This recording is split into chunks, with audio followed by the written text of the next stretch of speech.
can you begin to tell us a little bit about yourself and your background? Um, well, my background is varied. I've done, like many other people, done a lot of different things. I've had accounting practices. I've owned commercial industrial businesses.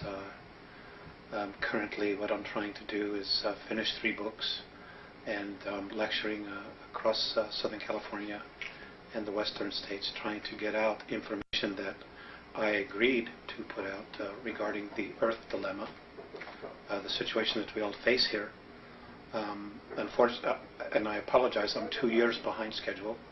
I was supposed to start lecturing 2 years prior to this. I've really been out since October of '93. It'll be almost a year. And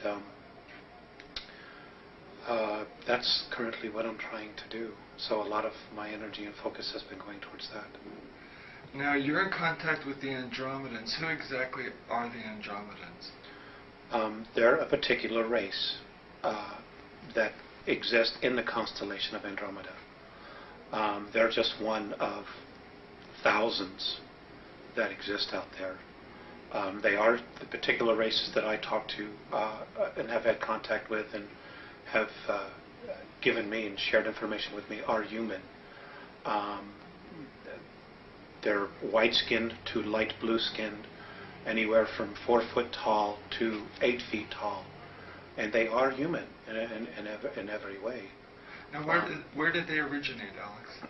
All human life originated in Lyra. And when Lyra fell during a war, long before one of the stars there exploded, they migrated out from Lyra during a war in order to preserve the race, and they went to different parts of our galaxy. So all human life originated from Lyra originally. Because of their environment, they will, from generation to generation, pick up physical changes depending upon the surface and the organics of their planets and so on and so forth. The different colored race skins have to do with genetics involving the stars in which that they're exposed to. So that's basically where they came from. So their primary home star then is Lyra? Yes. And is that currently Originally still their home star? No, there's no human life in Lyra. So now where do they exist now? In the constellation of Andromeda. Okay. Throughout the constellation? Yes. Okay. They must be very plentiful then. There must be a great, vast civilization there. Yes, there is. It's an ancient race. Have they described what their civilization is like to you? Yes, they have. And could you go into Sure. some of the details that strike you the most about their civilization? They're essentially, no matter where they are, they're a one-world government. Their society would be approximately 4,700 years more advanced than ours on a spiritual level. On a technological level, they're 50,000 years. Now, but there's a balance between their technology. In other words, the technology they create is based on a spiritual necessity to evolve and not on one to defend themselves, even though it can be used for that. Now, when you say 4,700 years advanced spiritually, yes, how do you measure spiritual advancement in years? I don't really know. That's what they've expressed to me. I see. And they don't even use time in their world. There's no such thing really. But they use those numbers to accommodate us so that we can use those as a point of reference. I see. Okay. What do they call their world in their language? They don't speak. Everything is a symbol there. The whole race is telepathic. And I want to back up just a little bit. There are 28 different races there. Not all are human. Many are dimensional, plasmic, organic, that were there before the human aspect of the Andromedans themselves, or the Lyrans got there and became Andromedans. There's a lot of life on the different dimensional levels that if we were to go to fifth density, we would be physical on fifth density, even though here we're on third density. Our perspective of them is being spirit. So, on each of the different dimensions, there is an abundance of life that is completely different than how we would perceive it, because our perception is of what third density is like. Even fourth density is very different, but we will have physical form in fourth density. Now, is third density the lowest density, or are there others lower? The animal and insect kingdoms would be, and planetary systems would be considered lower, but to be perfectly honest with you, I've not had a clear definition of that, because I haven't asked. My focus really has been us, and where do we go from here? Right. So now, what is the main difference between the third density and the fourth density? The real difference is consciousness. In fourth density, you can pretty much instantly create what it is that you think. Whatever your thoughts are, you manifest almost instantaneously. So there is a major degree of responsibility in dealing with that. Also in fourth density, we become more of a group mind. In fourth density, we're all telepathic. In other words, everybody can read each other's minds, which means you have to be real. You can't have hidden agendas because people will see right through you. Also in fourth density, we all become clairvoyants. We'll be able to see energy fields, see life forms, which means that if you're hiding something, it'll be seen instantaneously. They've also said that in fourth density, when we move into that, our court systems will change. There's still a positive and negative. That exists all the way to the fifth density, where you will experience to a strong degree the dualities in our everyday environments. What will happen is you'll have a judge and you'll have a jury who will all be clairvoyants, and they will read the energy field and know who's telling the truth and who isn't. And everything will be judged based on that. Will be based on energy, not on words. When you, in fourth density, when you walk by somebody or you touch somebody's hand, you will instantly know everything about them. So again, there will be no hidden agendas. Everybody will really have to be real. And if they choose to have and continue to play out their agendas, whatever those are, then they will have the space. But you will know, or people will know, I will know who we're dealing with instantaneously.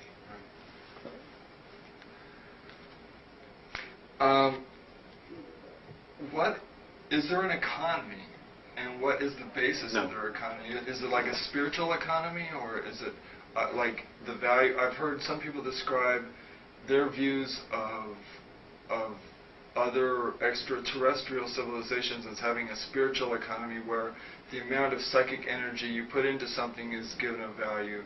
Have they expressed any how their social systems work?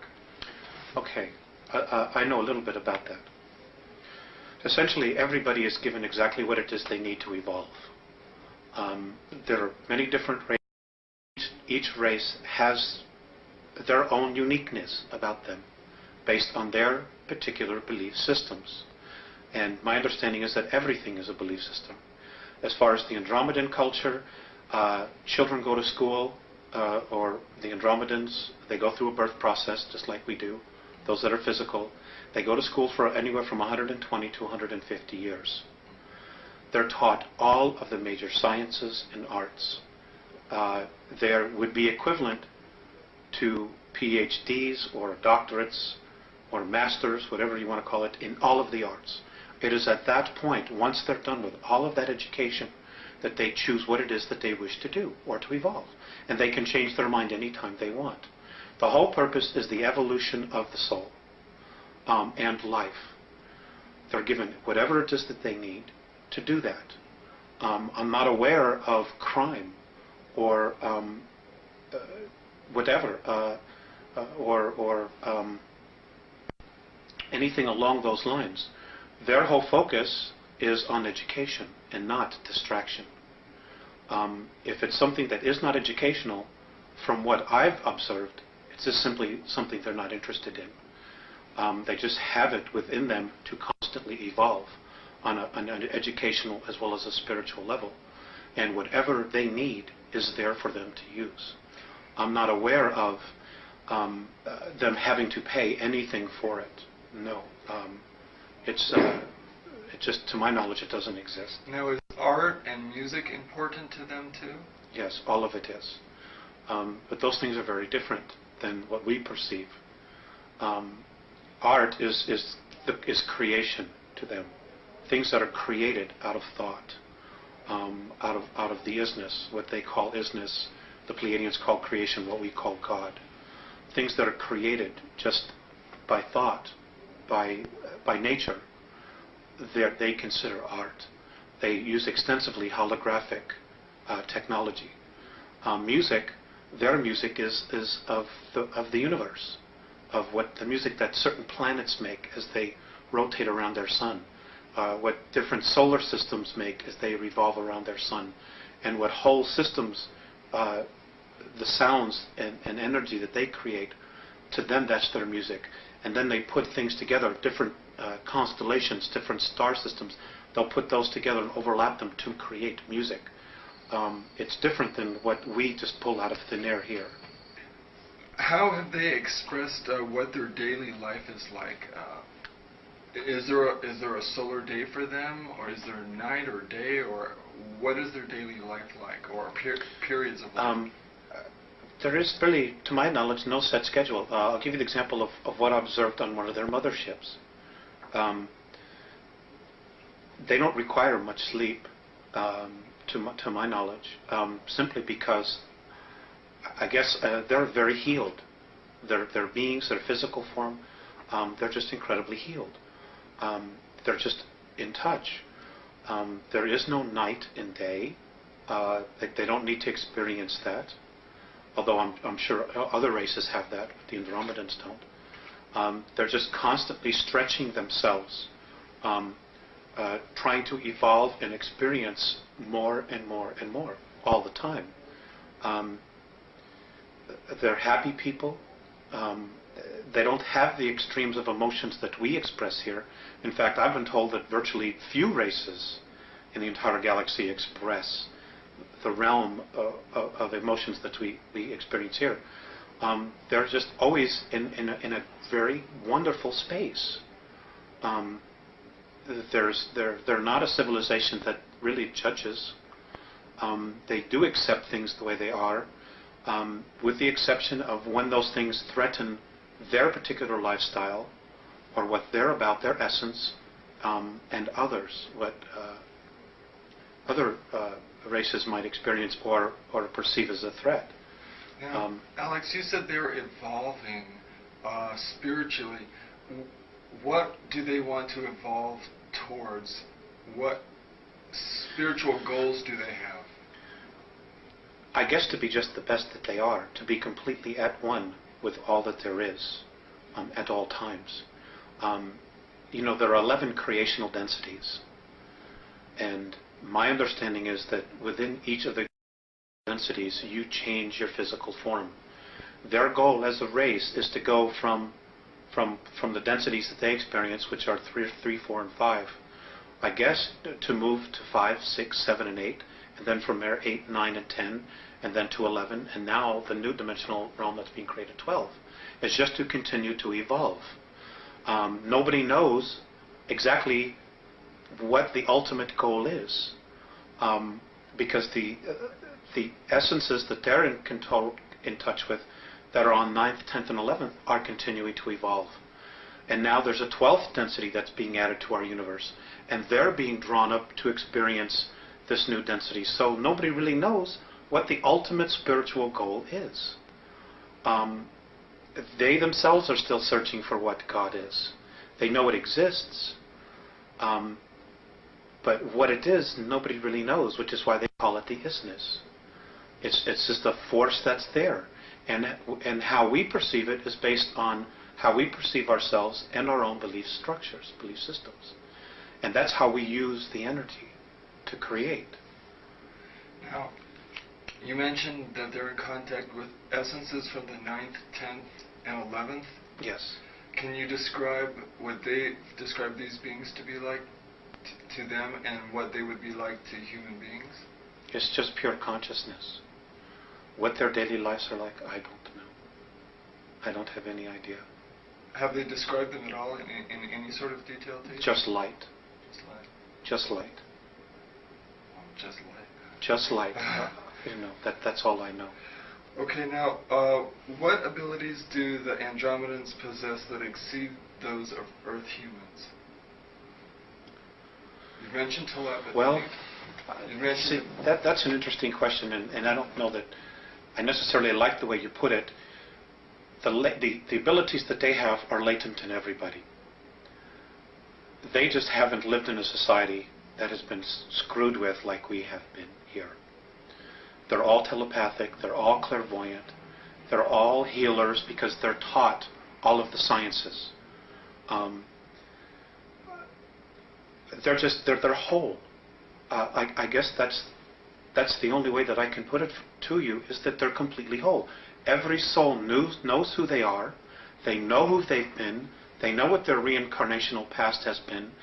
They as a soul have a personal agenda, which every time they incarnate they're consciously aware of. So they know where they're going. They see improvement in themselves life after life after life. We, if we hadn't been so screwed with here, would have the same abilities. We could very much be where they are. But we've been manipulated incredibly for the last 5,700 years on an intense level every day. Our real manipulation really started about 14,000 years ago, when the Orion group started manipulating our DNA structure. So it isn't that they're better, because they're not. We're just different. We're a little bit behind than they are because of our manipulations here. But the real bottom line here is we're all spirit. We contain a soul. That soul is a part of all that is. And that soul has been really trying to be recognized in each of us.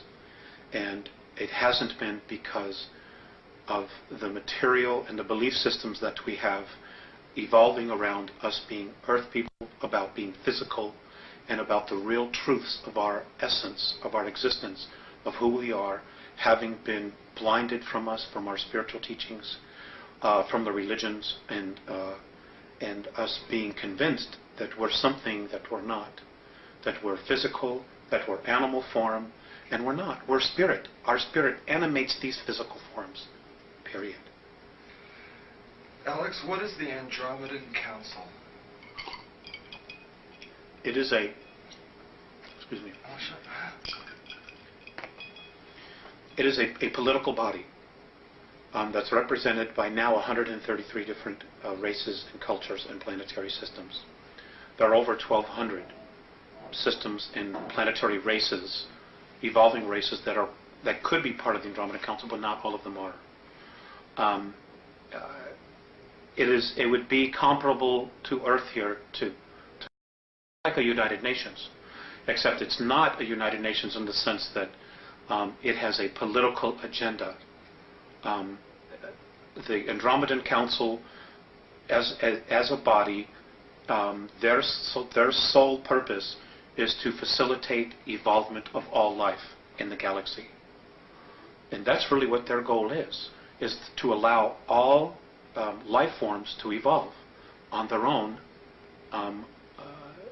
without manipulation. Obviously that's not occurring here on Earth. And we're not the only ones. This is occurring on 22 other planets in our galaxy. But the other planets are not stuck in the muck that we are, to the degree that we are here. And this is a major concern for them, because we're not moving in a direction that we should be moving. There are elements here that are definitely holding us back. And because Earth has become this real prize, and not only Earth, but us as well. So I'm getting off a little bit. Okay. I want to stay with your questions. So its overall goals then are to elevate the spirituality of all life forms in their own particular ways? Evolutionary ways, right. They evolve according to the degree of their consciousness. Now, how and why was it first brought into existence, the Andromeda? I don't know. I do know that it was formed shortly after the Orion Wars, which was a huge war that lasted 600,000 years in our galaxy. And it was predominantly between the humans, the human race, of which there's all kinds of humans, hundreds of billions of humans, and those of reptilian races that do coexist in our galaxy. Now, there was no winner, by the way.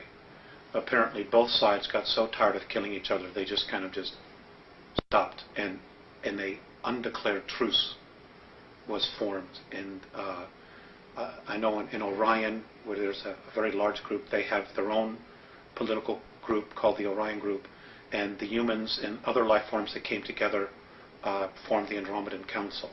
And there are others, that are a small part of each of the galaxy, and other galaxies apparently have their own little groups where people come together and decide, what's happening, or they communicate with each other. There's trade, there's bartering, there's a sharing of wisdom, of knowledge, of essences, so that everything can evolve together, and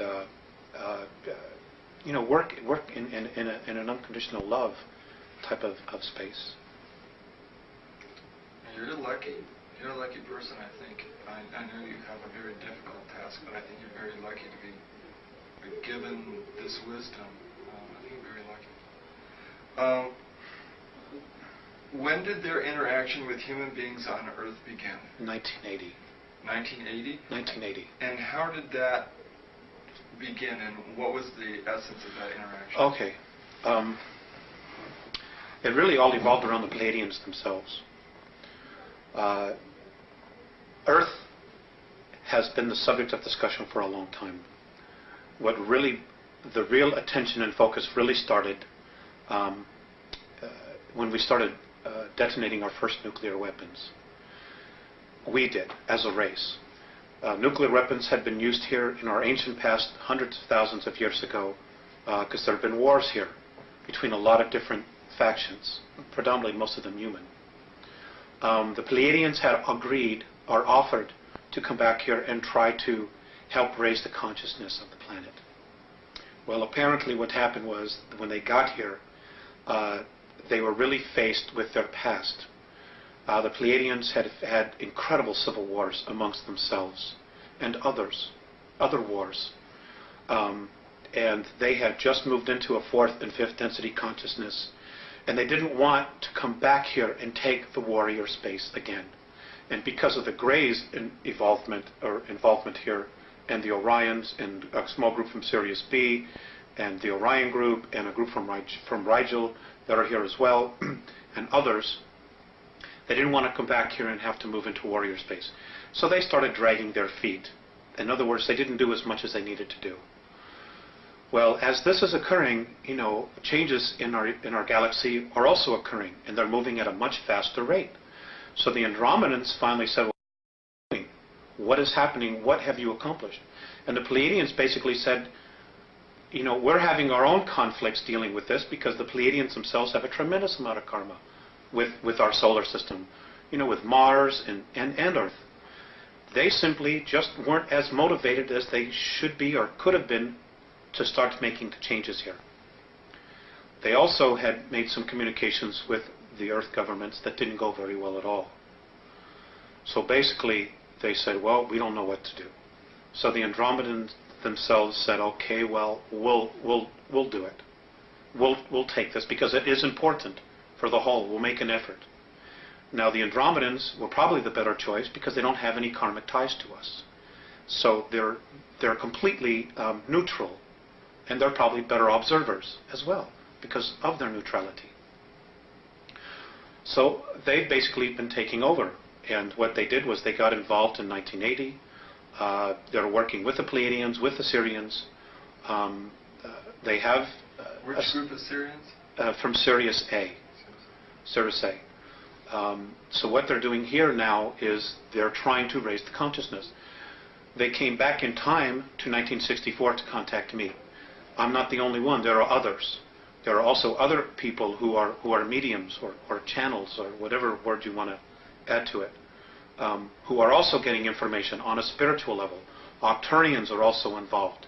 And the whole point is they want our part of the galaxy to evolve. And what's holding it back is our solar system. And what's holding back our solar system is the consciousness of humanity on the Earth.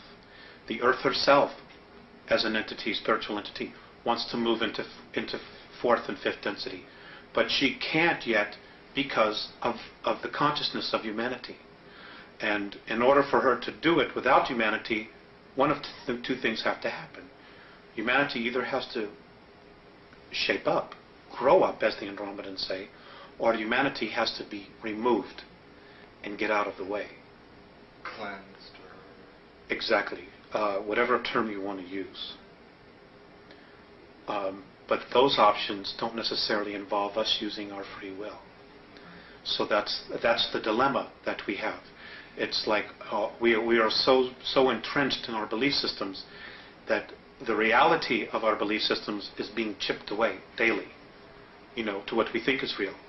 And an overlapping degree of thoughts and energy are being introduced that hopefully will open our perspective, enough people's perspective, to the point where we can experience a real leap in consciousness here. And we have to do this quickly. We have to do this by 2001 in order to really... particular month? Between July and August. And what's happening? That's the probability. What's happening July, August 2001? Well, basically nothing, but, we're creating our future. Much of our future, that our belief systems, is being focused on the Book of Revelations, on other prophetic disasters that are to occur. So you're talking about self-fulfilling prophecy? Right. We're literally going to create it. We're literally going to create our own demise. Because we're buying into belief systems that say we ourselves are not mature enough or grown up enough to take care of our own selves. So we need somebody to come in here and take care of us. And that's an absolute recipe for disaster. Because, who would want to come down here and save us from ourselves? Because then they're going to have to tell us what it is that we're going to have to do. We're not taking responsibility for ourselves. The Andromedans say that, the divine plan is one of freedom. Any savior that comes down here and implements a government to save us, there's freedoms will be taken away from you. So that whole system of belief was part of the system of control that was set up in the first place. That's right. A lot of it has been Gray and Orion manipulations. Okay. And if you have time travel, it's very easy to go back in time and manipulate the future. It's very easy. And this they've done in an incredible way. They haven't been here thousands of years like our government says. The Greys have really only been here 59 years. Travel capabilities, they've gone back in time and they've been able to manipulate series of historical events to bring us to where we are now, to where we are asking for somebody to come in and save us. And they're already here. And if we ask, because of our free will, will you please save us? Well, then we've asked for it. And we've gotten exactly what it is that we deserved, because we didn't take responsibility as a race to fix our own problems and to deal with our own problems. We kept looking outside of ourselves. And, this is why the Andromedans are so strong about us growing up and really taking responsibility for it. Now, how many human beings is the Andromeda Council in contact with on Earth? I remember you saying at one time 4. To my knowledge, they're in contact with 4. Beyond that, I don't know. I don't know if there are more, if there are going to be more. I know there's one in the United States, there's one in South America, one in Asia, one in Europe. But there are other groups that are here, over 170, who may also on some level be talking to people and communicating, whether it's physical or telepathic or through mediumship, dealing with the different spiritual levels. There's a lot of information that's being sent down here. Are they finding it's effective? Is it working? To a degree, it's not working as quickly as they want, simply because most people are incredibly apathetic. They're stuck in their 9 to 5. I have to make my mortgage payment. My kid's got to get to school in the morning, and I don't give a damn about anything else. And unfortunately, that isn't going to work. It isn't going to save you. It isn't going to protect you. There's so much more going on here, and we are just one small part of this whole picture that's going on, and we have to wake up. Period. Now, one of your contacts is a 4-foot, 11-inch light blue-skinned being called Theseus. That's correct. Please describe his or her personality in detail. Theseus, well, he's very serious. He's very benevolent. He's considered a sage in his world. He's an incredible healer. He has perspectives on things that are just far beyond anyone that I know. He's very direct. He's very humble. He's very soft. He's very direct. And when he moves into a room, like when I've walked with him or walked with the others, when we walk into rooms or different areas of motherships and the ships, energy changes. People, of course, they're very in touch with energy themselves. They instantly turn and they acknowledge him, and they bow. I guess he would be considered an Ishwish or a Yahweh, an Abral, or I don't want to use the word God. An elder, of tremendous of wisdom and insight. And they take very seriously what is going on here. And the manipulations, the things that the Greys, the Orions, and the Reptilians are doing here. They're appalled with what's going on here. The other one is Morane. Well, let me get to Morane in a second here. You mentioned directness twice. With that in mind, what was the most memorable interaction you have shared with Theseus? They're all memorable. But I guess the single most, well, there's been two, one that just occurred. But prior to that, the single most important one was I had just had a contact, and we had spent about an hour or so together, and I was very depressed, very sad. And as I'm leaving the ship, I was crying, and I turned around and I looked at him. And he looked at me and he smiled, and his words were, "The love that you withhold is the pain that you carry." That's been the most memorable one, only because of what that particular statement entails. When we leave our physical form, and what many of the Catholicisms teach, you're judged by God. It just simply isn't true. We judge ourselves. And what I read in that statement is that when we cross over, we look at the places in our life where we withheld love, that we maybe didn't give enough. And we judge ourselves on that. So that's been the most profound one for me. And Morane, he's 7.5 snow white skin, hairless being. Also, he's light blue as well. Oh, light blue. I'm sorry. He's light blue. Can you describe his or her? Can you describe his personality then in detail? He's serious, but he also has a really good sense of humor. He can snap me out of my depressions very quickly, and he has just a different perspective of looking at things. He also tends to be part of their exploratory team. In other words, when there are times when they need to defend themselves or they're confronted with something, he takes on a military type of role. He's very, very fatherly, big brother. He's also one that he shows more emotion. He'll give you a hug or put his arm around you, and he's just really, really wonderful in that sense. He's more human in that sense. He's not as sterile sometimes as Theseus would appear to be. It's not that they're not loving, but sometimes Morane is a lot more animated. And I can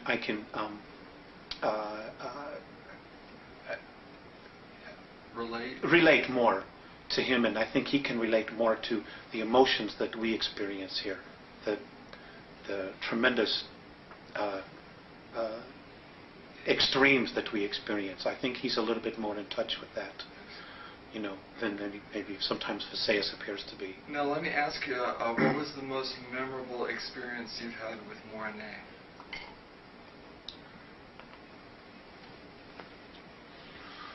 I can't talk about that. I won't talk about that. Okay. Now, please describe where and when you were born and your youth.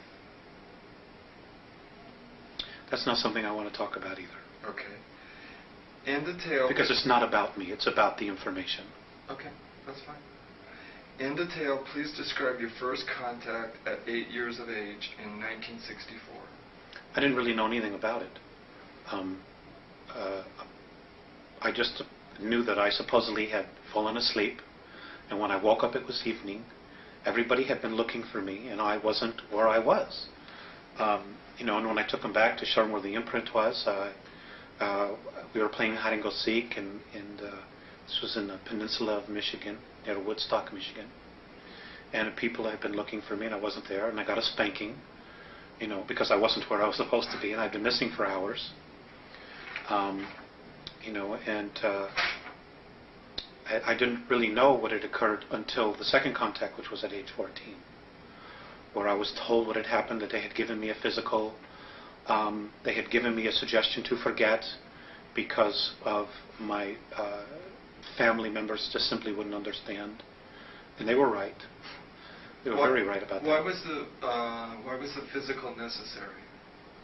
Well, they do that all the time. They do that to everybody, to make sure that you're physically fit, because they genuinely care about your physical health.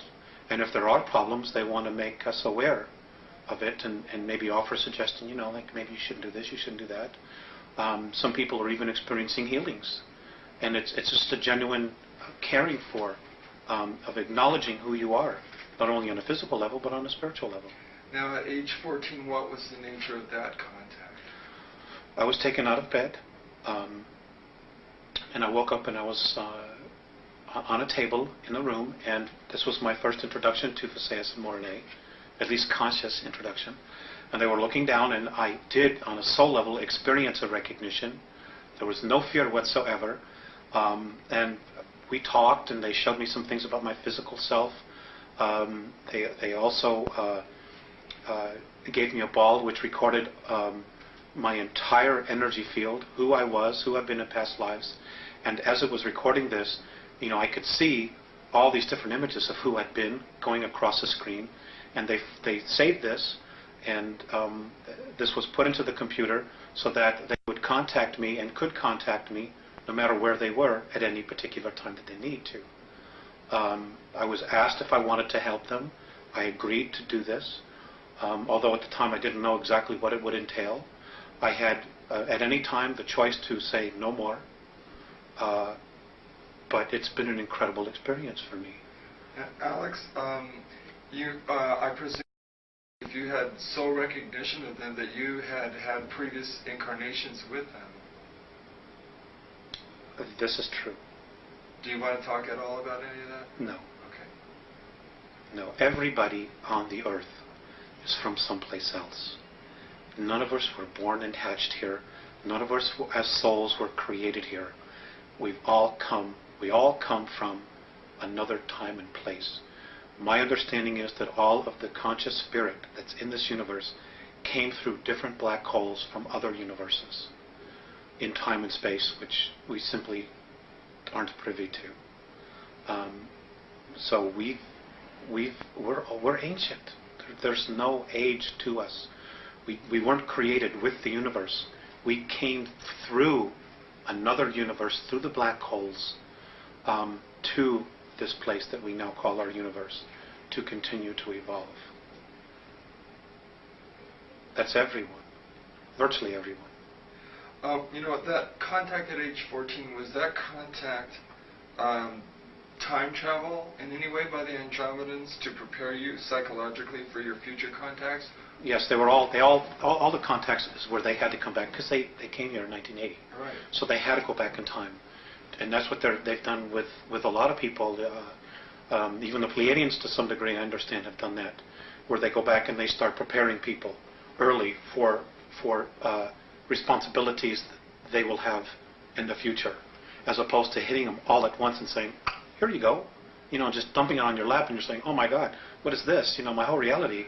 So there are increments of preparation that have occurred and continue to occur, and this is occurring with humanity on a whole, in similar fashion, where information is being disseminated in little bits and pieces of ground roots. People are starting to come together and really sensing change, and they're slowly but surely being brought to a level that when the real truth hits them, they'll be able to experience it, handle it, and assimilate it for our good, Now, in 1985, your contacts with Visayas and Morni began to become more frequent. Please describe the nature of your contacts and the content of your discussions and the ways in which you communicate with them. We don't have enough time for that. Okay. But, we have put together a series 1 and Series 2 of this information. In 1985, it really started to, the information, they were physical. It evolved around the Greys, the Earth agenda, our spirituality, religions, Earth governments, Earth history, our genetic creations, the 22 different races that have actually colonized the Earth at one time or another, and who we have within us genetic racial memories of, within our DNA. And present time, things that are occurring now, and probable, I stress, probable future events, because the future is being created every day, and it's being changed every day, based on our thoughts. So, just to sum up it is, I would need 10 hours. Okay. That's not something I could very simply go into. Okay. But the series of 8 and so on and so forth does in fact cover that. Okay. All that information. All right. Now, how does the symbol they gave you play a role in your contacts with them? Symbol. Apparently, they gave you a symbol that you use when you want to talk to them. Want to talk to them. The symbol was something that I chose. Do they ever talk amongst themselves in a language you don't understand? They do, and it's not really a language. They're telepathic, and yes, they'll stand in circles when they're talking, and when they do talk, flashes of light where their third eye is, right here, different flashes of colors that we don't even have on our third density spectrum, just appear, and they're just boom, boom, boom, boom, boom, flashing all this color, and it's like instantaneous sentences are being just communicated, and sometimes there's nodding, sometimes there's nodding this way, or sometimes up and down, sometimes there's gestures, but all the time there's just flashes, and their flashes is their language. It's rare that I've been privy to what it is because they happen so fast. I couldn't assimilate it. So there are some universal gestures then. Yes. All human beings are very animated. Yes, they smile. They also frown, and they also look very sad when something is distressing them. So they do experience it. They do experience emotions, but not to the degree that we do. After they've had their discussions, one will turn to me. Usually, most of the time it's Morene, and he'll talk to me like I'm talking to you. He'll actually go to the great lengths to speak to me. Or sometimes it's just telepathic. He'll just look at me, and for a while there I wasn't always getting the message because I was so focused on the color that was flashing in front. I was watching that. I was like, wow, this is really amazing. But sometimes I'd have to repeat it. But now that novelty has worn off. So now I listen to the message. And Visayas is almost always telepathic. So that's what they do. What have they asked you to do in order to help them? just to disseminate information. I'm currently in the process of trying to investigate all of the current UFO information that's out there, and what I've had the ability to do is sometimes check it with them. Well, is this true? Is that true? And they've said yes, or they've said no. There is a lot of disinformation out there. So what I've been trying to do is just to assimilate what is real and give it from their perspective of how it affects us. We have a real mess on our hands. Okay, let's talk about some of that. According to your Andromedan sources, there are 3 groups of extraterrestrials who are involved in very distressing agendas here on Earth. One is the renegade gray-skinned Zeta Reticulans. Another is the Giza intelligence, formerly of the Pleiades. And a third is the reptilians from Alpha Draconis. Is there another? Yes. Okay. There's the Orion group as well, and there's 141 of them here. And they're from Ursa Minor, Ursa Major, Rigel, and Betelgeuse, from that particular group, that particular area of the star system. There are a lot of agendas here, hidden agendas. And you have to understand that some of the races, for example, the Draconians themselves did not evolve as a life form in our universe. They were dumped here. They were brought here because they're just a pain. They're incredibly smart, they're incredibly psychic, they're incredible builders, but they're bullies. Their whole thing is control, domination. And because there's no race in our universe that can really beat them up and wipe them out, they don't have to choose light or dark. They're just where they are. And they've chosen the opposite polarity. They're a tough bunch. They've manipulated a lot of civilizations throughout our galaxy. They're also responsible for the 600,000-year war, which almost annihilated the human species in our galaxy. And they show very little remorse about it. Hopefully they'll be leaving soon. But the others are life forms that have evolved, like the Orions. The Orion group has been genetically manipulated and have been deeply entrenched in Draconian belief systems. So they're carrying that energy or that torch for whatever their agendas are, as well as their own agendas. Okay? The reticulant, the Greys have been controlled and manipulated by the Orion group. So there is a system, a class system here that's been established. And this is very common in the non-benevolent or regressive extraterrestrial structures, where there's a class system of workers, warriors, administrative or priests, and then the hierarchy, the royalty. And the lower you are, the worse you're treated. We have a history of that here on our planet as well. Right. You know, The caste and we've been taught this by the aliens themselves. Right. And the Pleiadians very much were part of that as well. For a time, they were very much in that belief system. Well, let's focus for a while on the renegade Zeta Reticulans.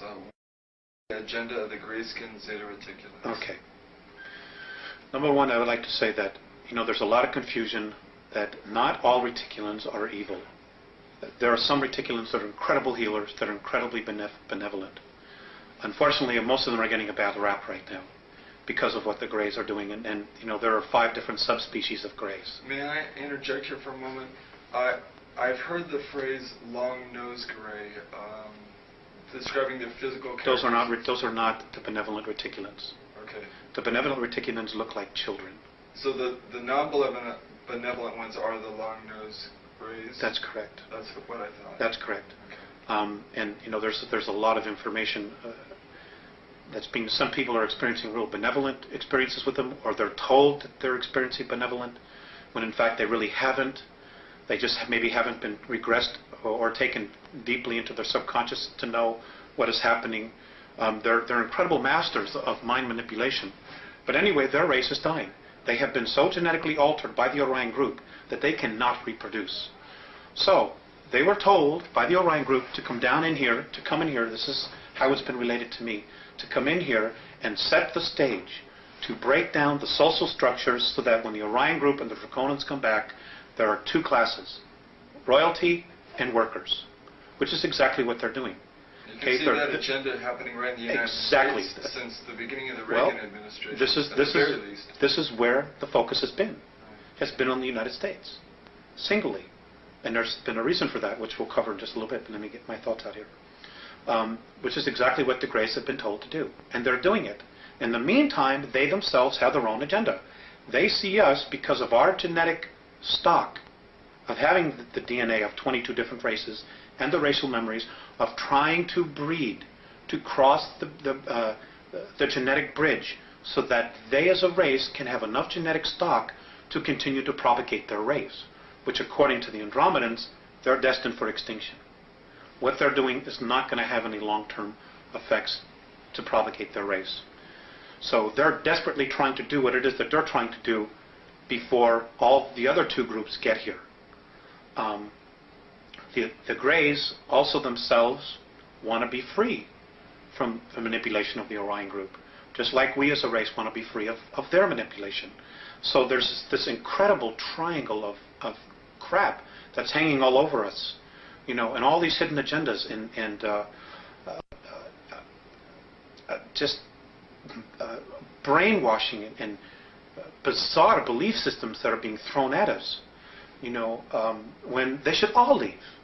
Not only the good ones and the bad ones, they should all just leave and leave us alone, which is ultimately what the Andromedans want. But unfortunately, that isn't going to happen right now, not until some changes occur. We have to begin to raise our consciousness. Right, we need to. Right. And the first thing we need to do is we need to stop warring with each other.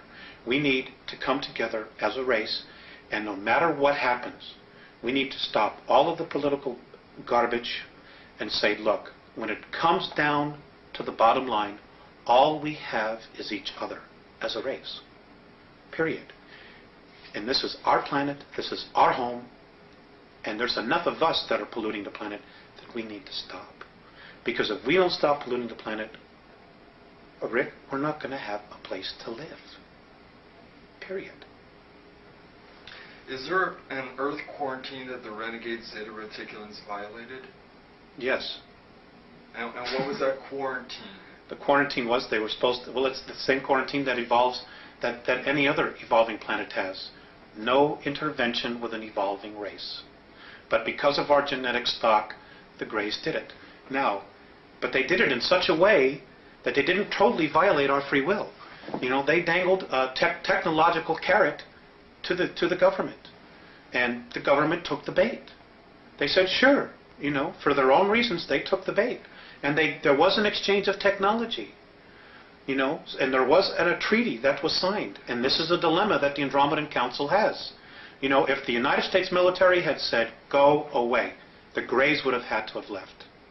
So was this the Air Force Base situation or the Eisenhower situation where he had representatives? Is this the one that took place in the 50s? Yes. Okay. Yes. All right. And this was with the Long-Nosed Greys then? That's true. And there were two groups there as well. The 7 from Sirius B, who are still here, were also witnesses to this to add credence to it. Okay. So. Now. And there are also, now just to add to this, the Andromedans have also said that in 1933, when the Greys really first got here, that they had actually approached the Germans. And the Germans said, no, you're out of here. We already have an agreement, and apparently the Germans were in touch with Giza intelligence. So the Greys left. They didn't pursue it at all. And they found their next opening here in the United States. Let's go digress just a moment. You mentioned Sirius B. They have a relationship with the Dogon tribes in Africa, correct? Is that correct? Yes, I understand that there is some ancestral genetic connection there. Okay. And does that play a part in what's going on here on a global level, or is that just a kind of a minor sidelight? I don't think at this point they give a damn about the Dogons or the humans at all. They all have their own agendas. And the fact that the way we're being treated, and the fact that there's like no support of government coming supportable information coming out of our government, or any truth that they even want to discuss, like just coming to the people and saying, look, folks, we screwed up. We need your help. We need to raise a consciousness and start implementing. The fact that they don't even want to do that, tells you really, where they're at. What I do know about the Syrians is that between Sirius A and Sirius B, there is a civil war going on there. And a lot of that, and there are also 21 other systems. There's war going on in Perseus as we speak. And 21 other star systems are also looking at the potential. And it has to do with the fact that there is now an uplifting of energy in our universe that's occurring. And the two positives, fear and love, are just banging themselves at each other. And the intensity is growing. It's growing every single moment. So and we're just a microcosm of that. Now, as you're disseminating all this information to us, we should look at all this information in the spirit of love, so we don't feed any energy into the spirit of fear. Love is the answer. That's the bottom line. Love is the answer. Love does conquer all. Love does move mountains. It can make the shifts in consciousness, but it starts, number one, with ourselves. So that's even where all this is going on around us, we just need to remember to focus on love and love of self and love of earth, love of race. That's right. Okay. That's right. Now, when did the Zeta Reticulans begin to create their genetic atrocities? Where did this take place on Earth, and what have the results been? Well, it's occurring everywhere. Much of it is occurring underground. Some of it's occurring in the oceans. Some of it's occurring on the moon. Some of it's occurring on Phobos, the moon of Mars. It's happening in a lot of different places. Is that an artificial moon? Yes, it's absolutely. So's our moon. Our moon's artificial, completely artificial. It was brought here from Ursa Minor, apparently between 11 and 12,000 years ago. For the purpose of? Of being a satellite in a base, which they evacuated some time ago, but it's now being operational again. And I cover this in the series of 8.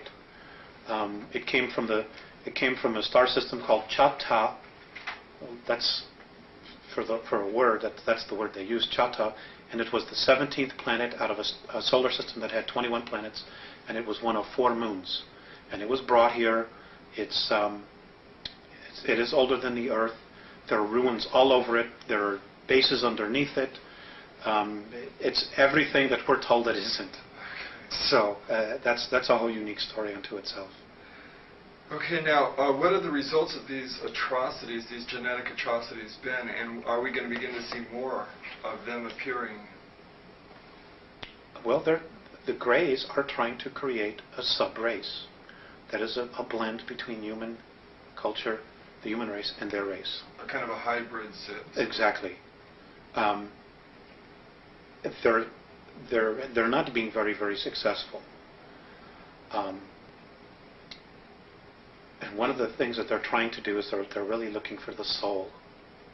They don't understand the soul. They don't understand our extremes of emotions as well, because they're very, very different from us. Their experiments haven't been all that successful.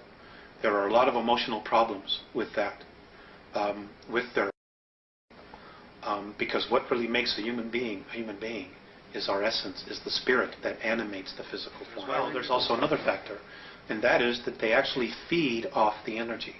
They're vampires. The Zeta Reticulan Greys. The Greys, right. They're vampires. Is this where we get our vampire legends? A lot of our vampire legends? I don't know about that. I don't know if that has to do with it. I don't really know. I wouldn't be surprised, to be perfectly honest with you. But they feed off the energy. They can even bottle the energy and use it for later times. They're also stealing the vital bodies of human beings and storing it. So, I mean, they're just doing some really horrific things here that other races just simply wouldn't conceive of doing. Now, are you familiar with Salvador Freixedo? No, never heard of him. Okay, he's a gentleman who proposes, he's a former Jesuit priest who proposes the idea that Colosseum-type sporting events are used to vampire energy off the crowds. I wouldn't at all be surprised. Right. It wouldn't surprise me in the least. He said, like, the sacrifice of human beings some ancient civilizations here on Earth was a form of belief system that was set up for these beings to vampire energy off of. I wouldn't be surprised at that either. Okay. Now, War, our wars here, it's the exact same thing. And to all of your viewers, I'm going to give you some homework. It is an absolute must that you go out and get the book, The Gods of Eden by William Bramley. It is an excellent introductory book that will bring you right up to speed with what's going on. It is over 80% accurate with the information in there, and I strongly suggest that people read it. It's excellent. And the 20% that isn't accurate revolves around what type of ideas? Around the soul and the being that we know as Jesus, okay, which I'm not going to go into. Okay. Now, how are we doing on time here? Do you still have some more time? Well, we've come here an hour so far. Oh, we'll continue. Okay, you let me know when you okay. need to break. How are the renegade Zeta Reticulans able to manipulate Earth's most powerful governments into a position of checkmate? Oh, it's easy. That part was really easy. Number one, their technology is 2,500 years more ahead of us. Number two, because of our greed factor, certain groups of power elite are in touch with them on a physical level. Well, many of them are implanted. Many of them are so implanted that they have now become part of the gray group mind. And the Andromedans no longer consider some of these human beings, Terrans as they call us, human at all anymore. They're nothing but clones for what the Greys want. And they pass down orders, they tell others what to do, and of course the chain of command that we've established on our planet is exactly what's happening. Also, playing on the greed factor, those who are still human, they look at the fact that, well, they're here, they're the rulers, we can still maintain our place of privilege in the world, so we'll form the new priesthood. We'll be the go-between between the workers and the gods, just like we saw in Babylon, in Assyria, Egypt. It's all over again. It's history repeating itself all over again. Because it's the control factor, the hierarchy is the established mode for these negative civilizations to keep their power structure intact. That's right. Okay. And it's another thing, and there's also one more factor. It is about human beings out for power, selling out their own race. The World Club. Just selling out the rest of us, the human race, for their moment in glory, for their privilege to be with the gods, so to speak, who are aliens. That's what it is. To have technology that can take them to the moon, to have the technology that can take them to Mars, that will give them the technology to do time travel. They totally sold out a race, our history, everything, for their brief moment in the sun. Now, pisses me off. I'm sure when they look back on their lives afterward, I would assume that they would regret their choice. I don't know. I don't know. How will the renegade Zeta Reticulans have to be removed? It's, well, if we can create, if humanity makes a real commitment to create an environment of unconditional love and simply refuses to hate or to kill each other and destroy our planet, they'll have to leave because they can't deal with the vibration. If we can't, it's going to take outside intervention to get them out of here. Period. Are the renegade Zeta Reticulans going to try to deceive humanity with an elaborate religious event they are staging? The perceived second coming, yes. I have been told to really beware of that they are very capable of playing out the second coming, creating a clone who will look like the image on the Shroud of Turin, which, by the way, was one of their deals. And this soul will have holographic imprints and information regarding all the world's religions. He won't have a soul. And yes, we've been led down this path of the book of Revelations that this is God's word. This is the way it has to happen. And you know what? God didn't write the Bible. Man wrote the Bible. Period. ETs didn't write the Bible, but some ETs did tell those souls, those men, what to write. And we have been led down this path where we totally will succumb our free will to become subservient. And I'm not here to offend anybody, but really think about it. Really think about, what we've done and what our history has been. We've been to this place so many times before, and we still haven't gotten it right. And we're still not going to get it right unless we do it as a race and just cut out all the crap. Period. Now, that leads me, I'm going to jump a question. Do they have control of the world media? Greed does. Greed does. But a lot of the I don't know if it's them themselves. Well, the programming is being introduced, and it is mankind that is introducing it to the masses. So it's the people that are selling out, basically. That's it. It's the new priesthood. Okay. That's where the responsibility lies. What would be the outcome if human beings believed that renegade Zeta Reticulans were the hope of mankind? We would know a tyranny and an enslavement that is far beyond anything we could even imagine. To put it just quite bluntly, we'll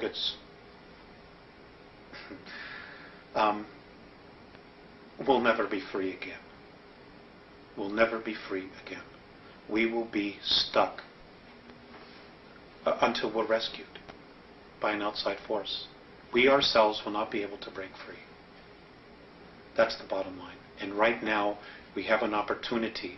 There is a window of time for us to break free, to do it ourselves, to really make this incredible leap ourselves, so that we can have the benefit of taking responsibility for it.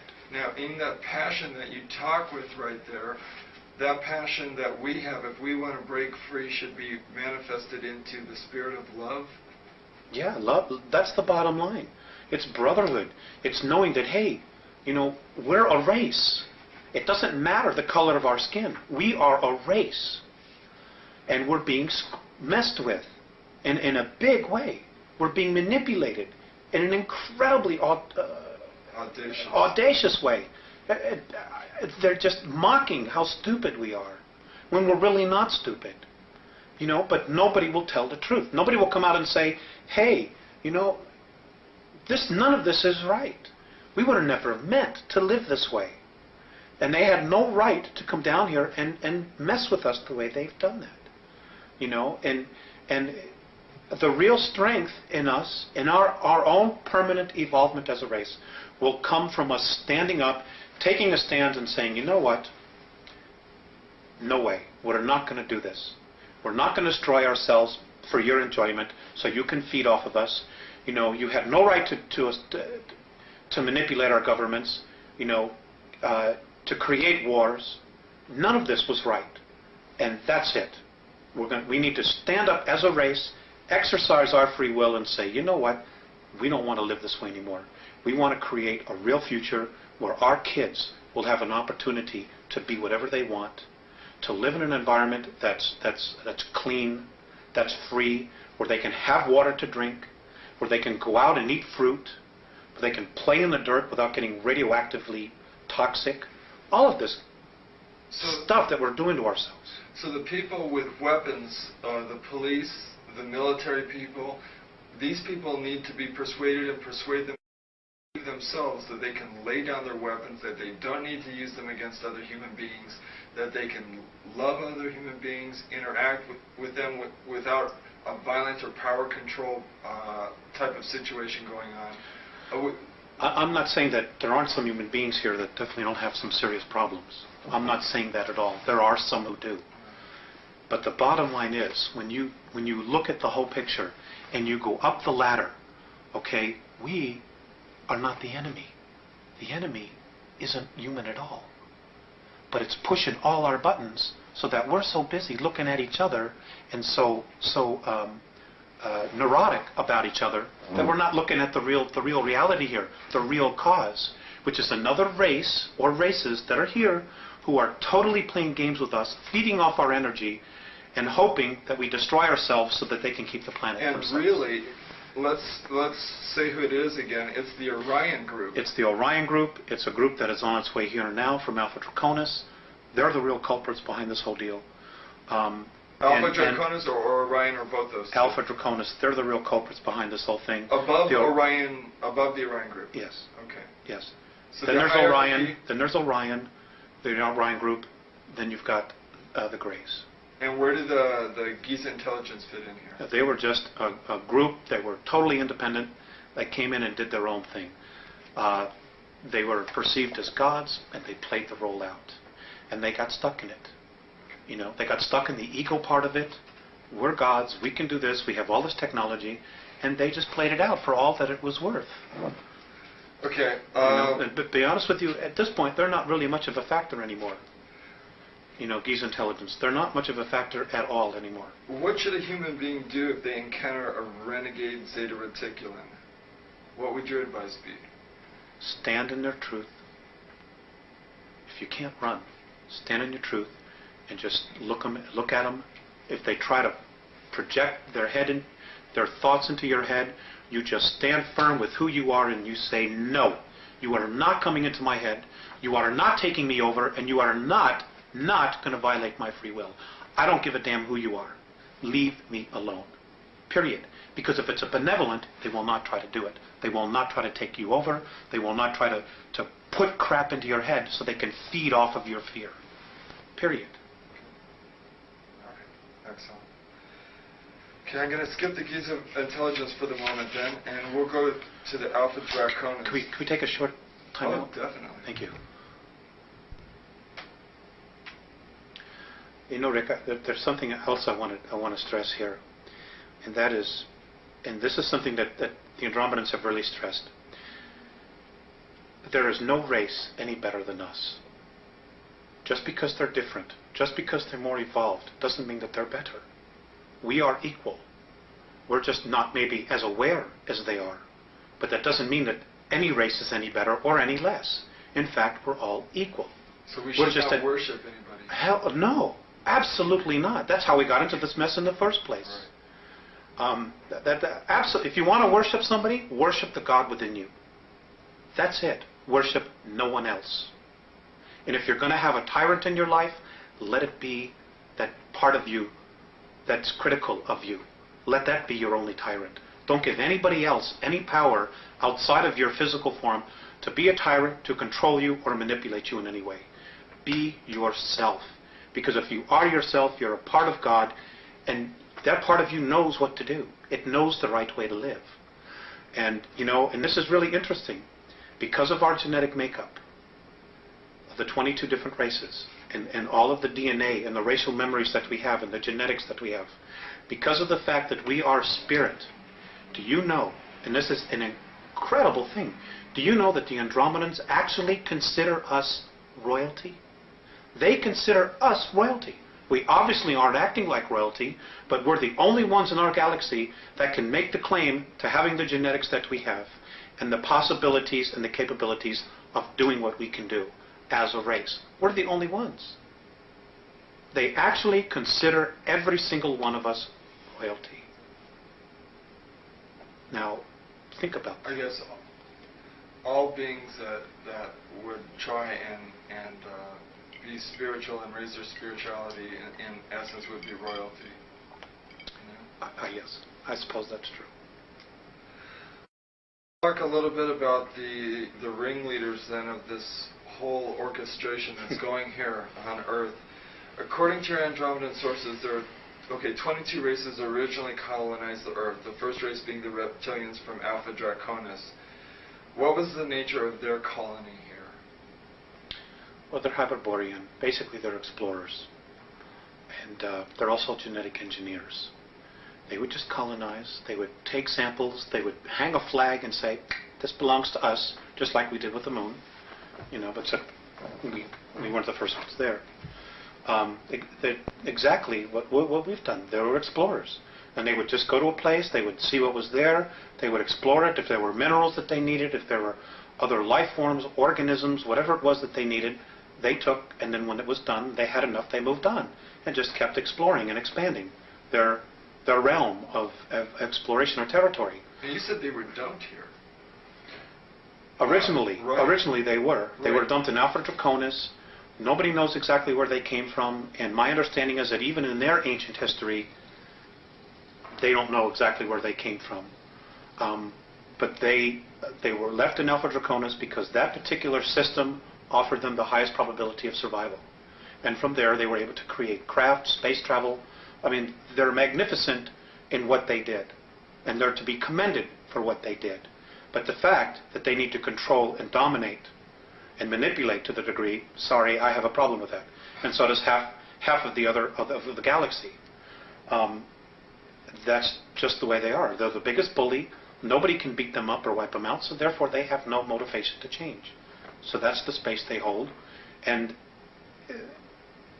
the Andromedans actually consider them the ultimate warriors, which says a lot,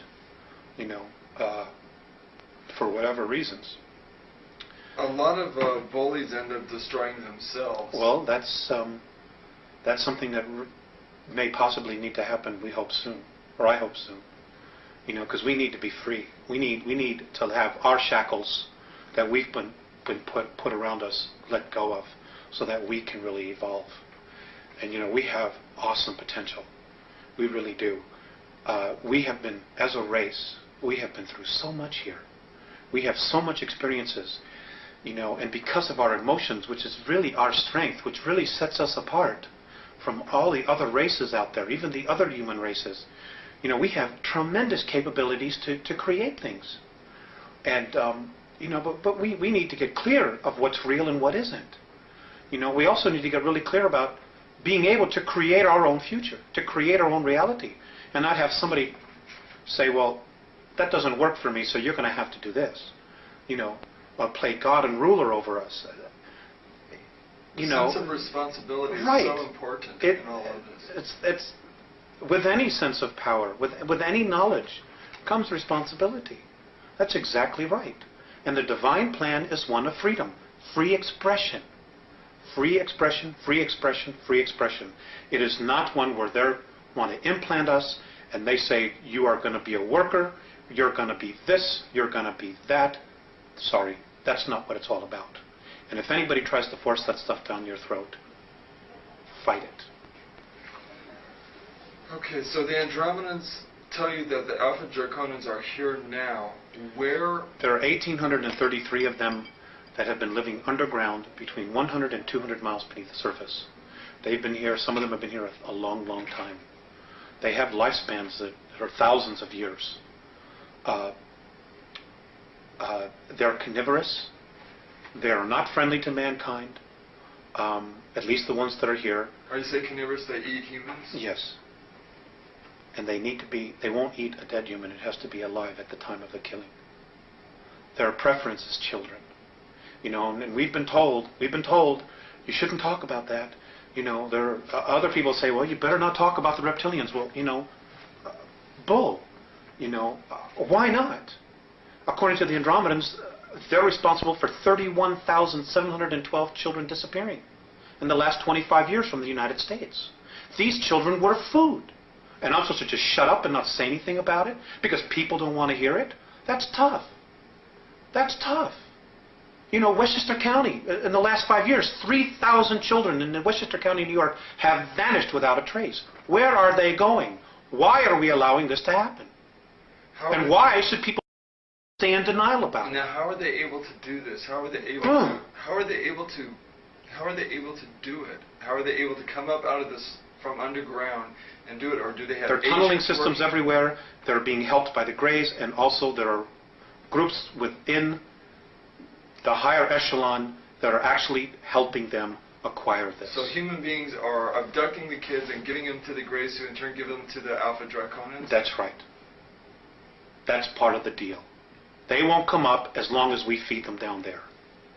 You understand? It's about human beings selling themselves out. The echelon attitude here, the needs of the few outweigh the needs of humanity. And sorry, that just isn't right.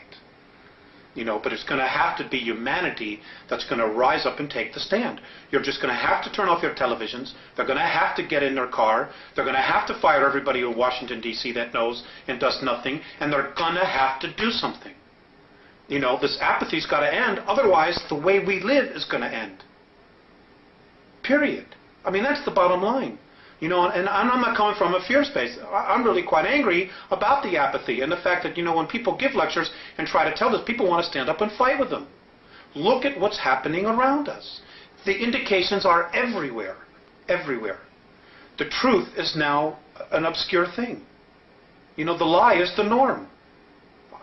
There's something wrong here. What's wrong with this picture? Sorry, I'm getting crazy.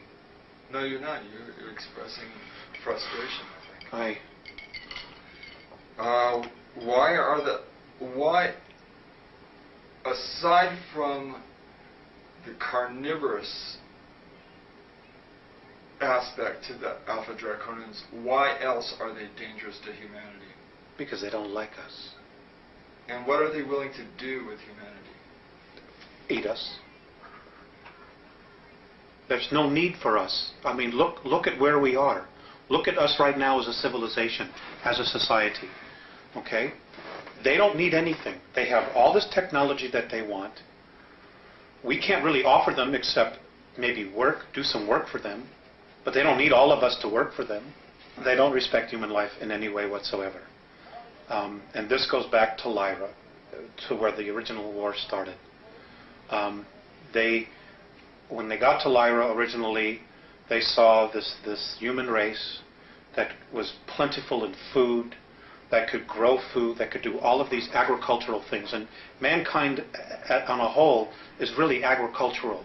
We really, as a race, if we were left alone, would be nurturing the earth. We would be living in tribal communities like the Native American Indians did. You know, that's really our essence, our nature, I'm sorry. That's really our nature, our essence. And, you know, the cities and the culture that we're living in now has totally cut us off from the land, from what our real essence is, which is nature. And, you know, we're starting to feed off each other now. It's like so bizarre. You know, it's like when I see the Andromedans or when I've been exposed to the Pleiadians, when I see how they live and they teach and they live with each other and they respect each other, and I come here. It's like, you know, it reminds me of that sentence that Abraham Lincoln, that quote that Abraham Lincoln once said. You know, if you are above the earth looking down, you could be an atheist. But when I'm on the earth looking up and seeing the heavens, I know there's a God. It's like the duality. And I think enough of us, more of us, really need to start taking the perspective that what we're doing here isn't right. You know, we need to get in touch with what's out there, with just the whole idea that, God, how did we get here? What makes me be here? You know, as opposed to going home after work, turning on TV, watching 3 hours of television, going to bed, getting up the next morning, going to work, and doing the same thing over and over and over and over again, like robots. Throw the televisions away. Just throw them away. Okay, what are the physical characteristics of the Alpha Draconians? What do they look like? I don't have that. Maybe it's in the car. They're ugly. I mean, they think we're ugly, too. You know, and I guess it's all a matter of perspective and belief system. In my belief system, and I'm only taking responsibility for me, they're ugly. They're anywhere from 7 to 22 feet tall. They can weigh up to 1,800 pounds. They're reptilian. The ones that have stubby tails, if you see one that has no tail, he's of the warrior class or the worker class. The longer the tail, the higher their rank. When you see one with long tails, with winged appendages, he's considered royalty. Whenever you see one, you ought to just run like hell. You shouldn't approach it. You shouldn't provoke it. Just get the hell out of its way. Just get out of its way. Just run. You know, there is a way to kill them. If you can't cut off their head, they have two hearts. There's one here, underneath this armpit, and one here. Or if you can't get to that area and you need to slow it down, you need to hit it right above its groin area. It has a very large liver. You need to wound it there to slow it down. It is not something where man-to-man combat you're going to be able to deal with. because they apparently have the strength of 12, 15 men. They're incredibly quick.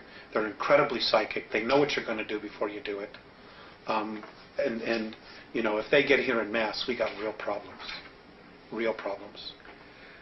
What do the Andromedans advise human beings to do if they encounter an Alpha Draconin? To leave. You leave its space. Get away. To get away. What if they can't? Then they can't. And if they can't? They'll usually be killed. And what do they have the Andromedans spoken in any detail about what a human being should do if they are in that position? For karmic purposes? For look, that's not karmic at all. Or a lot of these, you know, all this metaphysical stuff, you know, where you chose to be here. A lot of, you know, in some situations that's true. When you're creating your reality and in your space, but when you're being invaded, that's not karma. That's a violation of free will. You know. If your free will is being violated, Alex, what should you do?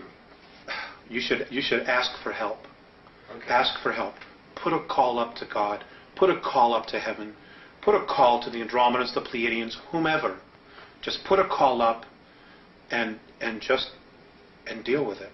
You know, I don't know. I mean, that's just the nature of the beast. They don't like us. We're considered a food source for them. For them. You know, we're a food source for the Greys, but in an entirely different way. Have they taught us to be carnivorous through the belief systems? Have Yep. they taught us to eat meat and eat flesh? Well, it lowers the body's vibration. It lowers the body's vibration. So, if our body vibrated at a higher length, we would spiritually be evolving regardless of what our religions were teaching us. And they can't have that. They can't have us being free. so They can't us not being in control, because then we're responsible for ourselves. So as we move away from eating meat and more towards vegetarianism, we begin to raise our vibrational level and break this cycle. It helps. Not everybody has to stop eating meat. It's not an absolute requirement. It certainly helps. But some people's belief systems will be that they just need a piece of meat. And for whatever their reasons are, that's fine. If you want to eat meat, that's fine. But you know what? Feed your mind. Feed your mind with spirit, with questions about existence, about what it is we're doing here, why we're here, what the hell is really going on. Why is it that I have all these material things and I'm still miserable in my life? Well, you know, I know that a lot of people with questions, where are some of the truthful answers? You mentioned one book, The Gods of Eden, that you felt really strongly about. What other sources are there that you feel that we have access to, aside from our inner selves, which is actually the best place to probably begin looking, but are there other starting points that people can use that you know of? I mentioned Gods of Eden. George Andrews' books, E.T.s Among Us. There's a lot of information in there that not only deals with the E.T.s, but also the world political government, which right now is very dangerous for humanity, because it's part of the Great Plan. It's part of their regressive alien plan to keep us in jail. Okay, do not pass go, but keep us in jail. Oh God, suddenly I draw a blank. Okay, just as you think about it, interject it into the conversation. Okay. You mentioned throw the television out. Are television programs conditioning our youth into accepting these hostile beings, do you think? Or is that just human beings doing anything for a buck? I don't necessarily know. I don't know. But the violence is desensitizing. Violence is just a way of life now. We've been taught that. We've been programmed that violence is just a way of life. So when we see really violent acts, oh, that's too bad. Well, honey, what's on Channel 7? Or what movie are we going to rent tonight? That's what it's come to. And it's wrong. It's absolutely wrong. There is no reason that any of this has to occur at all. It really doesn't. And a lot of it is the responsibility of the people. Because if the producers in Hollywood are going to make movies like this, and we're going to go and buy the tickets, well, they're going to be motivated for the buck to continue to make these kind of movies. Where if they spend $20 million and nobody buys a ticket, they won't be making those kind of movies. So it comes back to people taking personal responsibility for what they think, what they want to believe, and what it is that they want to create. Do the Andromedans really feel that we'll be able to reach that window? Right now it's undecided. And that's the scary part. They don't know. What would help push it forward? I don't know. I really don't know. Except for just, start listening to people that are talking. Start really paying attention to what's going on. My grandfather used to have a saying, believe nothing that you hear and half of what you see. I wouldn't believe a thing that comes out of Washington, D.C. In fact, it's my own personal belief that this next election that's coming up next year in November, that every American should march on Washington, D.C. and should fire every single person that's there. They have run this country into the ground. They have totally sold us out to the United Nations for a buck, for the debt. And, even the monetary system, it's just a belief system. We could change that tomorrow if we wanted to.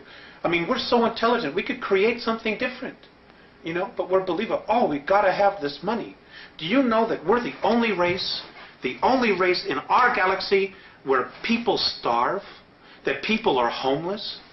I mean, it's such bull. It doesn't have to be like this. If you're alive and you're on a planet and other civilizations, even the Draconian races, they take care of their own. They don't sell out each other like we do here. They don't throw somebody in the street because they don't have a paper, which is really what it is. The only value on it is what we believe it is. They just don't have that. They don't let children starve. They don't feed grain to cattle that feed 20% of the population and let the other 25% that need the grain starve. It's unconscionable. They would never even think to do that. But we do it here. For bucks. For money. For power. That's part of that conditioning process that's been going on 5,700 years. That's part of it.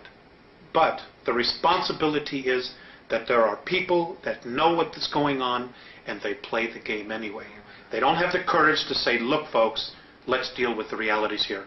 We don't have a guy that's strong enough in office as president to stand up and say, you know what, ladies and gentlemen, we've really been sold out. That there are forces within our government, like what Kennedy tried to do, that just flat out want to destroy the United States because we're too good, because we have too much. Instead of raising the consciousness and the life, everyday life, what's the word I'm looking for? A standard of living of instead of raising the standard of living that we have globally, they would rather just destroy the United States, destroy our standard of living so that we're comparable to everybody else. So now everywhere is a third world nation. And that's exactly what they're doing. And they're doing it for power, for greed. We're selling out our own, and something's got to be done. Could you describe the human military bases on the dark side of the moon, Mars, and the Mars probes as Andromedans, and how the Alpha Draconians fit into this scenario? The Mars probes, the Russian and the US one, they're gone. They were destroyed. They're history. There's no secret here about, it's taking pictures privately. And it doesn't matter whether you believe that or not. It's history. Okay? March of '89, the Russians took pictures. Mars was invaded. We had a human colony there of 300,000, so I'm told. One was underground, one was above ground, Adam and Eve. They're conquered. They're being taken over. The human beings that are from Earth, that volunteered or were kidnapped to go there, are in deep trouble. Many of them have already been eaten. Some of them have already been killed. There is nothing we can do here as a race to help them. So Mars was conquered by the Alpha Draconians. That's right. They came in. There's 100,000 of them there. They have approximately 2,111 scout craft there. They're in an area underground that is 64 square miles, known on Mars as the area of Tempe Terra. That's where their base is. It's an ancient base that they had. It's over 1 million years old, and the last time it was in full bloom was 317,000 years ago. Now, if we begin to train all our telescopes on that, are we going to be able to see activity going on there? I suppose that we would. I have a feeling that they already are seeing incredible amounts of activity, but they're not allowed to say it. They're just not allowed to say it. Nor, who's going to want to jeopardize going to jail, being ridiculed, being fired, giving up everything they have to come up and say, well, I'm an astronomer, and I was looking at Mars, and I saw alien craft, and I know there's a base there, and it's being conquered by reptilian aliens. Who's going to have the guts to come up and say it? Nobody in the power elite. Nobody wants to blow their mortgage. But somebody's going to have to, right? Well, yes. But eventually. It's going to be too late by the time they do it. Is that what you're thinking? Yes. And that's exactly what the Andromedans are thinking. You see, there are people probably saying, well, God, why don't they just come down and save us? There's a lot to that. Number one, if we're rescued, we don't permanently evolve ourselves. Number two, we won't take responsibility. If something goes wrong, we can always blame it on them. Number three, it doesn't just change our reality, it changes their reality as well. Number four, the Andromedans and most of the other benevolent races, they don't want to have to come down here and babysit us. That's not their job. It's not their job at all. Now, in the way you told me that... And number four, and number five, let me just add this. Look at how we've treated our Earth. Look at how we've trashed it ourselves. They're like, why should we come down here and help you when you don't want to even help yourself? Or even make the effort? The cleaning up the planet, we're giving to government bureaucracies. Well, here's $3 billion here. There's $10 billion there. Here's the super fund to clean up toxic waste, $20 billion. And the place is getting worse. That's not the problem. The problem is on an individual level, on an individual basis. Just don't create plutonium anymore. Just don't create styrofoam anymore. Just tell the industries, the corporations, because we're the ones who control it. We're the ones buying the products. We won't buy it unless you fix it. End of story. Period. We need to change it. It's our planet. We are the bulk of humanity. It isn't the corporations. It isn't the Fortune 500. It isn't the Committee for 300. And it isn't the Trilateral. We could fire all of them if we had to. Period. But it's coming together and it's doing something about it. And it's going to have to be grassroots, and people are going to have to start doing it soon. Are these leaders going to, if we do raise up and do a grassroots uprising, wouldn't they order the military to quell that like they do at Kent State or any other political demonstration? They probably will try. They probably will try. You're absolutely right. You're absolutely right. But you know what? Let's take an example of the American Revolutionary War. 4% of the population of the colonies actually rose up and fought the British. Only 4%. The rest stayed home, stayed in the pubs, drinking ale, doing whatever, and waited to see who would end the war, to see who would win. And then when we won, everybody wanted to take credit for it. But it was really only 4%. Those heroes. And those 4% changed the face of the world. Well, 210, 12 years, whatever it is now, we're right back at the same place where we're being called to do exactly the same thing. But the paradox here, Alex, would be then that if we begin to war against ourselves, that's going to exactly fuel the whole fire that's going on. Maybe for a brief time it would. Until one side surrendered or saw the light. Do you know much about the New World Order? Do you know that they're building concentration camps to put millions of people in? Do you know that the United Nations has got 300,000 troops in the United States right now that they're going to use to confiscate weapons? And they're sending our active military troops out of the United States so they won't be here when this happens? Are you aware that that's going on? Do you know that just off the coast of just south of the border in Veracruz, there are 300 tons of Soviet military equipment ready to invade? I mean, this is that there are states actually wanting to succeed from the Union? Yes. Yes, there are 9 different regions. The United States has already been designated to be split up. They're getting ready to totally dismantle the United States of America. And you know, the only real part of the United States of America, and I get so angry with this, is Washington, D.C., 68 square miles. That's really all that is the United States. We are in the Republic of Arizona. People in California are in the Republic of California. It is those separate republics that make up a United States. Washington, D.C. has totally manipulated everything. We're no longer the United States, what the forefathers founded. It isn't that at all. And you know, in 1992, the Congress approved the UN Charter. Well, what people aren't aware of, because it wasn't printed in the press, in the newspapers, in our controlled media, is that because it's a treaty, it supersedes the Constitution of the United States. The UN Charter is now the law of the land, not the Constitution anymore. And in the UN Treaty, Articles 55 and 56, look it up, folks, prove me wrong, state that the United States Congress no longer has to abide by the U.S. Constitution.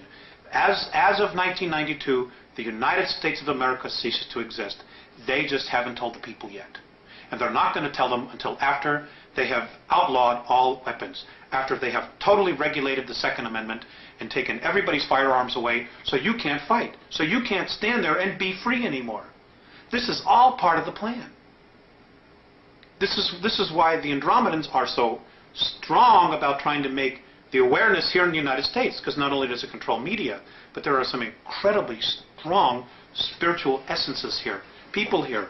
You know, and we did this no less than 200 years ago. And many of the souls that were there then have incarnated again.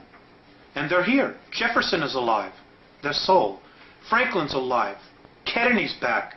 Bobby Kennedy's back. Martin Luther King. Andrew Jackson. Lincoln. They're all back in physical form. They've all incarnated. They're all here in the United States. Because right now, this is where the battle is, between light and dark. You've got the grays over us, you've got the reptilians underneath us, and between us you've got humanity of the human. You've got the American people, I mean all of the world, but you've got humanity sandwiched in the middle, wondering what the hell is going on here. Let's talk for another 10 more minutes. Okay. What is the ultimate agenda then of the Alpha Draconians in relation to Earth and to this part of the galaxy? They do not want our galaxy to move into 4th and 5th density consciousness, because they lose complete power. But it will anyway, won't it? Not necessarily. There are no guarantees. There are no guarantees. There's no guarantee that Earth is going to go into 4th or 5th density. There's no guarantees that the entire galaxy is going to get there. Because if that were the case, they would probably just leave us alone and not give a damn what was happening here. No. You see, the Draconians are 3rd density. They're physical just like us. They can only move into 4th density by mechanical means. If we move into 4th and 5th density, they've lost their playground. They've lost control of what they want to control. So they're fighting like hell trying to hold everything back. Because if they can hold everything back, then again, it's a form of power, of control. Now, it's such a mess. Alex, how do the Andromedans plan to remove the Alpha Draconians? You said they're the bullies who are the strongest. Can they not be removed? Apparently, the universe has created its own way of doing that, and maybe this is a good place to end. In the beginning. And here's the history of our universe, where it was created. The Big Bang Theory is essentially right in its simplicity. But apparently what happened was, as vibrations, as the universe starts to excel in light this way, there are pockets, and you have to look at it as a holographic projection of light.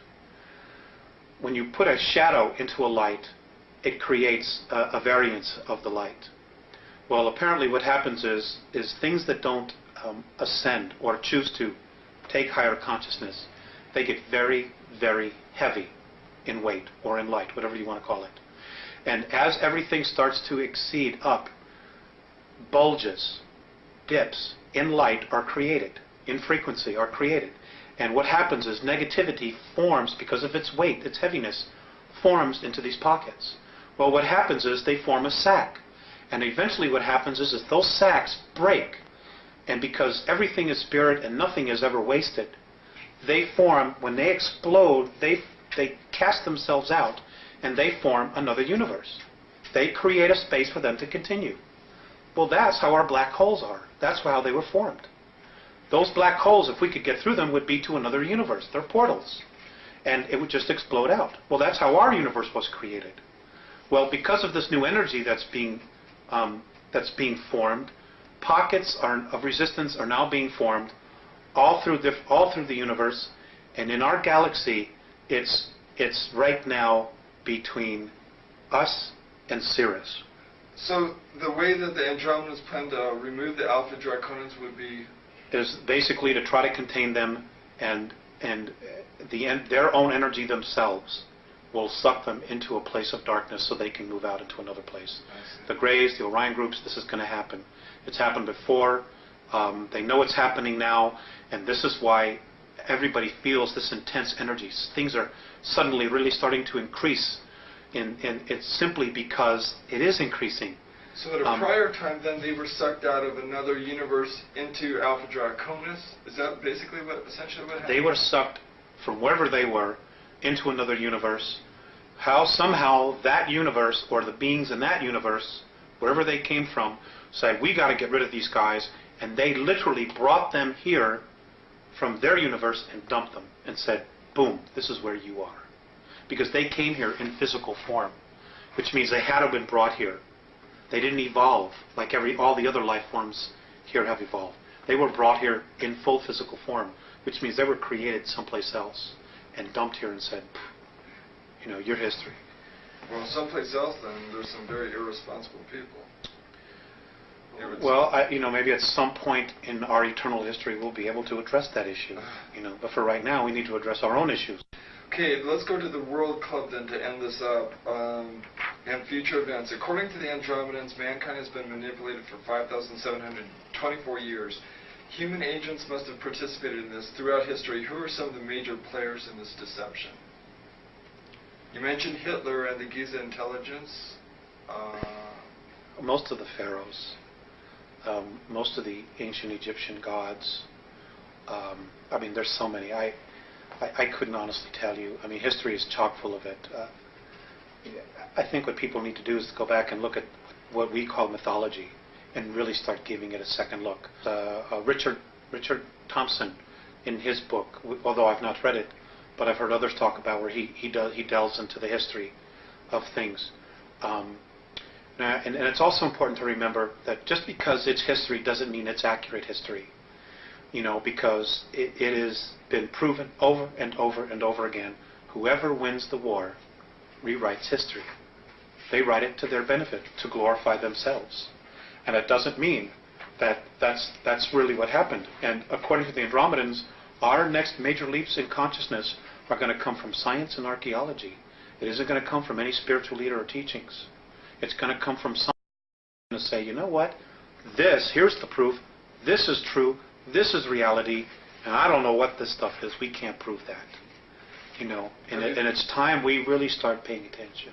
Maybe at a future time we can share more or do another interview or something. In a specific way, please describe in detail what the World Club is and who comprises it, and offer some specific examples of how they're controlling the rest of us. The banking circles, maybe? Yeah, it all evolves around money. The World Bank, International Monetary Fund. They've got the whole world in debt. Governments are giving away their mineral rights in perpetuity. The United States government is now in a position to declare a national state of emergency, suspend the Constitution of the United States, and nationalize. And the reason they will have to nationalize is because our debt far exceeds any ability to pay it back. So who are the collectors? What countries are the collectors? It's not a country, it's a group of men. It's a group of human beings. It's a group of humans. Right. The aliens don't need money. They don't need an American Express card. So if the rest It's a man-made thing. If the rest of us simply say, we're not paying back the debt, that's it, we're starting over, you can forget your whole system, then we can erase that whole thing and start over. That's right. If we had a real president in office, and Kennedy was probably really the last one, what he should do is just get on TV and spell it all out. Surround himself with people that maybe he can trust to protect his life. You should get on television before Congress and all the houses, House of Representatives, in front of everybody, and spend 3 hours and give everybody a real education. Number one, the Federal Reserve is private. Number two, our debt isn't real. Number three, we've gotten ourselves into this big mess because past presidents sold us out for comfort and for money, and apologize. And then what he ought to tell, and just say that I'm nationalizing all the banks under the United States Treasury. We're going back to a silver standard, just like the Constitution says, and give everybody an opportunity to get back on track here, to maintain our standard of living and just start healing, And then the next thing I would say is, or make sure if there were any POWs alive, that they came back home. And I would start healing all of that crap. The fact that, that our POWs were sold out because of a debt, because of $3 billion, when we've wasted $3 billion or a promise to Vietnam, when we've wasted that kind of money on such stupid things as studying the sexual habits of a tsetse fly or frogs mating. I mean, it's unconscionable that we've allowed our government to do this. Alex, we've got about 5 minutes left. Let's see if we can do some real brief answers to some of these last couple things, just real brief. The United States, Britain, and the Soviet Union, according to your sources, have been building secret technologies and bases on Earth, the Moon, and Mars for some time. Where are these bases to be found on the Moon? Where are they? Yeah. They're on the dark side. And do you know what the locations are, what they're called? Yes. One is under Jules Verne. God, I wish I had those notes in front of me.